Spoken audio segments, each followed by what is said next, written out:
Sur le plateau Radio Sport, on est au Micro d'Or, 39e édition, on est à La Plagne. J'ai le plaisir de recevoir deux athlètes, para-natation, j'allais dire, on va nager en plein bonheur. Non, on va pas nager en plein bonheur, mais oui quand même. Plaisir de recevoir Élodie Laurandi. Bonjour Élodie. Bonjour. Comment ça va ? Très bien, merci. Et vous ? Bah, ça va, finalement. Tu étais avec ton compère d'en face, Hector Deneyer, on le présentera après. Tu étais dans le jury. Alors, on ne va pas dévoiler encore qui a gagné, mais vous allez nous dire un petit peu comment ça s'est passé. On va parler de votre sport. Hector Deneyer, évidemment, qui vient de battre le record du monde. Il va nous raconter comment. Médaillé d'argent à Paris. Salut Hector. Salut, ça va ? Comment ça va ? Nickel. Tu as fait un peu d'activité sportive, vous êtes sortis un peu, vous étiez tous les deux membres du jury, vous avez un petit peu pratiqué les sports, parce que ici on rencontre la presse, on s'amuse avec la presse, on bavarde avec la presse, les sportifs, et on fait du sport. Vous avez fait un peu de sport tous les deux, Élodie ? On a fait un peu de sport, on a fait du ski. Du ski ? Du ski. Il y en a qui ont fait du ski, il y en a qui ont essayé de faire du ski. Évidemment, il y en a qui ont essayé, évidemment. Mais je rappelle, merci La Plagne. Hein, toutes les pistes étaient ouvertes aujourd'hui. Il y a une piste qui nous était réservée. C'était génial. Alors, Élodie, on commence en égalant, Hector. Hein, on commence avec les dames. Spécialiste du 100 papillons, du 400 mètres nage libre. Et tu viens de prendre ta retraite ? Oui. Après la semaine 20 dernière. ans. Ouais. Après 20 ans, retraite depuis les championnats de France petit bassin qui avaient lieu à Istres, début décembre. Et voilà, c'était préparé, puisque au bout de 20 ans, on ne peut pas arrêter du jour au lendemain. Et voilà, j'ai préparé la fin de carrière. J'en avais un peu marre. Et puis, j'étais un peu usée aussi de l'eau. Ouais, on a un peu marre après 20 ans de carrière, pardon. Un peu 20 ans, ouais. 20 ans de carrière, aller à la piscine tous les jours, matin, midi et soir, il fait froid, il fait chaud, c'est fatigant. C'est fatigant et puis ça demande énormément de sacrifices. Et puis voilà, j'ai fait mon temps. Tu as fait ton temps. La retraite, elle commence bien. Les micros d'or, jury au micro d'or, enfermés tous dans une salle, à regarder tous les films, à écouter tous les reportages radio. Voilà, c'est une autre façon de faire du sport. C'est une autre façon de faire du sport. On a fait marcher notre cerveau d'une certaine manière. Et puis on a débattu, puisqu'on a tous un point de vue bien différent. On est tous différents. Donc c'était assez sympa avec les autres sportifs de pouvoir échanger et puis travailler sur le qu'est-ce qui nous plaît, les émotions, et puis ressortir le meilleur, en fait. Oui, c'est l'émotion qui doit ressortir. Bon, ça s'est fait dans la bonne humeur, hein, ça on le sait. On parlera tout à l'heure, puisque tu dis que tu viens de prendre ta retraite, on parlera de la suite, hein, l'après du sportif de haut niveau. Qu'est-ce qu'on va faire ? Est-ce qu'on l'a préparé avant ? Lui, il n'a pas encore préparé, Hector. Hein. Hector, médaillé d'argent aux Jeux de Paris, quel souvenir ? Des souvenirs superbes. Hein, elle parlait d'émotion, Élodie. Super émotion quand on gagne. C'était à la piscine là-bas à l'Arena, Défense Arena. Quand on gagne devant son public, c'est génial.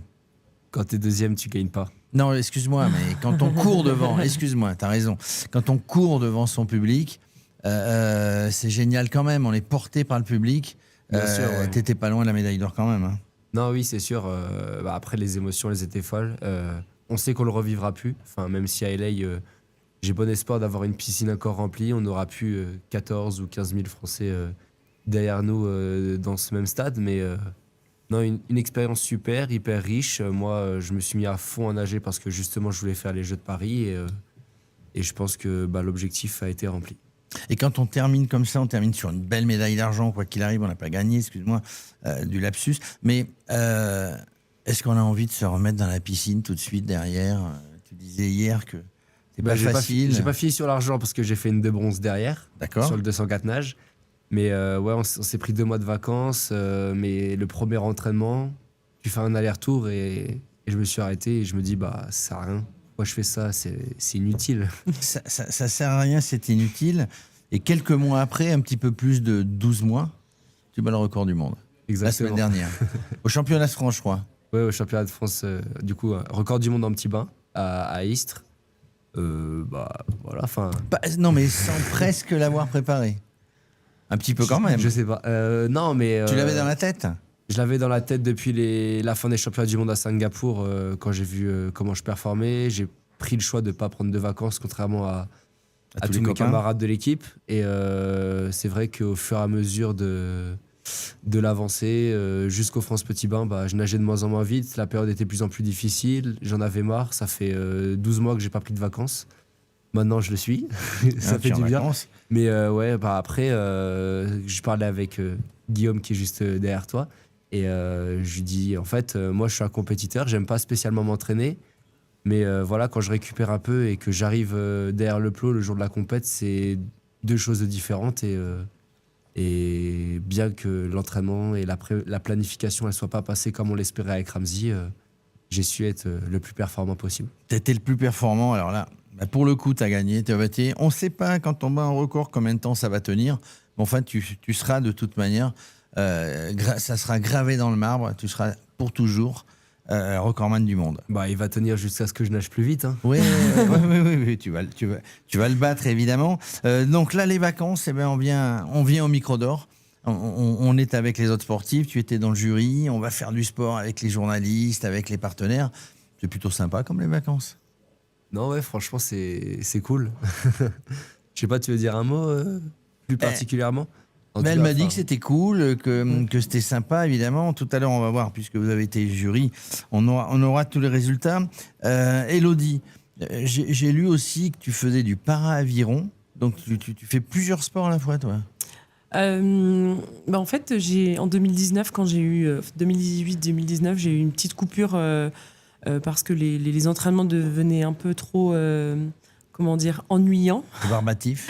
Ouais. À la piscine, c'était très compliqué de se lever le matin et au bout d'un moment, j'en avais un petit peu marre et je voulais trouver autre chose.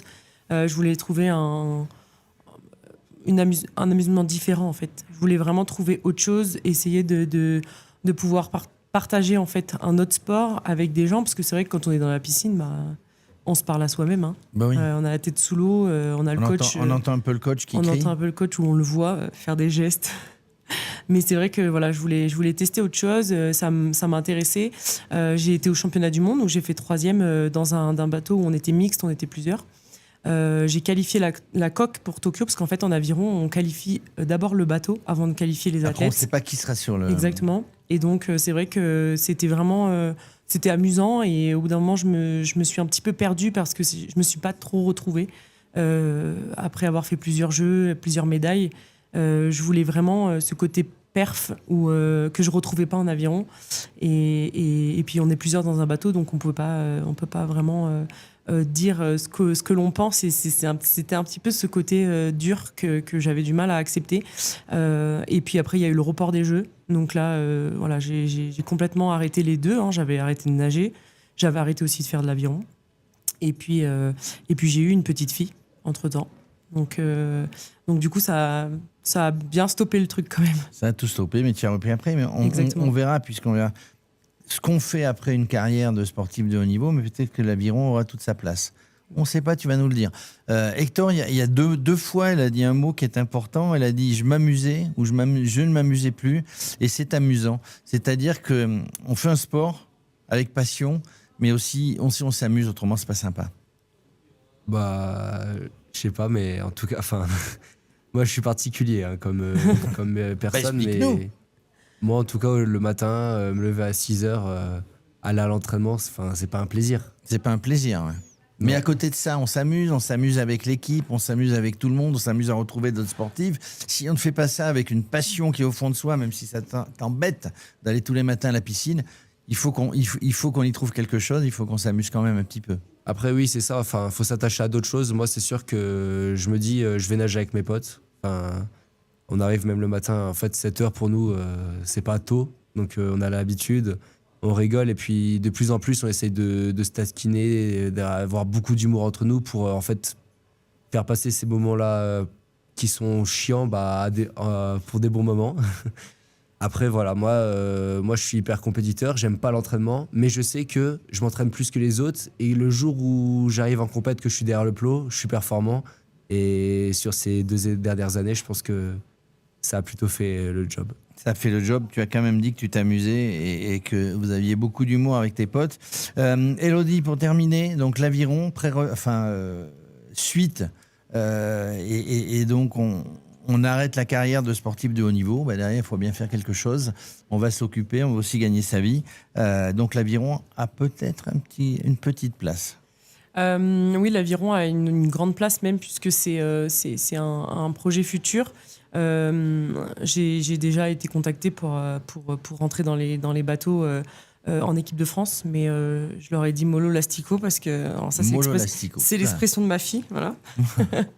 Dédicace à Naya, parce qu'en fait, clairement, c'est juste retrouver le plaisir de pouvoir refaire du bateau, et à côté il y a quand même énormément de choses qui s'ouvrent, c'est-à-dire qu'il y a de la musculation, il y a du vélo, il y a de l'ergo, donc enfin le rameur sur terre, hein. Il n'y a pas que du bateau sur l'eau, donc là je serai pas dans l'eau, je serai sur l'eau, mais ça reste très ludique, ça reste un sport qui est très complet. Et puis mon objectif principal, bien sûr, à long terme, c'est Los Angeles.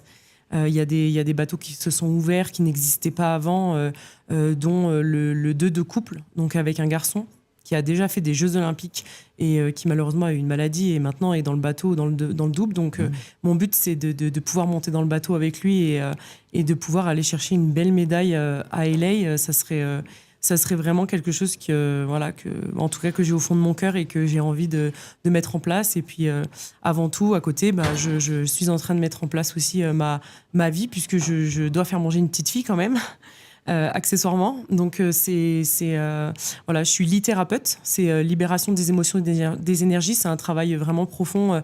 C'est une thérapie assez douce. Pour réguler les énergies et libérer des émotions d'une problématique quelle qu'elle soit. Donc là, j'ai un cabinet qui est en train de s'ouvrir sur Dijon, en sachant que je suis quand même sur Cannes, puisque je suis cannoise. Donc voilà, je fais un peu des allers-retours et puis et retrouver aussi Hector, mon chéri, à Dijon, pour pouvoir allier un peu tout ça, quoi. On va allier tout ça. Alors, quand on parlait de retraite, en fait, c'est plutôt une semi-retraite, hein. Et toi, tu as déjà, tu penses un petit peu à ce que tu feras après, quand vous voyez un petit peu les journalistes ici et tous les partenaires avec qui vous parlez, ça vous donne des envies, peut-être? Moi, je t'avouerai que je suis tellement dans mon objectif de Los Angeles que j'ai du mal à penser à côté, et c'est pas une bonne chose, je pense. Il faut savoir aussi réfléchir à l'après. Enfin, c'est pas le jour où ça arrivera qu'il faudra le faire, mais non, après, j'ai des idées, j'ai des pistes, j'ai envie de faire plein de choses dans ma vie. J'ai toujours dit, moi, je suis pas un nageur, je suis un homme qui aime faire des défis, donc le jour où je nagerai plus, je ferai d'autres défis, et que ce soit dans un job, que ce soit un autre défi sportif, je sais pas, mais j'ai plein de pistes dans ma tête. Tu as plein de pistes dans ta tête, donc il n'y a pas quelque chose de précis, mais forcément, vous ferez tous les deux quelque chose. Évidemment, j'ai bien compris que le prochain objectif, enfin, il y en a d'autres peut-être plus près, mais le prochain objectif mondial, c'est les Jeux de Los Angeles. On s'y prépare, on est déjà à fond la tête dedans. Physiquement, on commence à s'entraîner, on y va progressivement. Il y a des compétitions entre, mais en tout cas, j'ai bien compris que votre prochain objectif, c'était les Jeux Olympiques de Los Angeles, avec espoir évidemment pour tous les deux de nous ramener la médaille d'or, hein. Tu vas gagner, comme ça au moins je ne pourrais pas dire de bêtises. La médaille manquante. La médaille qui manque. Merci à tous les deux, merci Élodie. Merci beaucoup. Merci. Merci à toi, bonne soirée.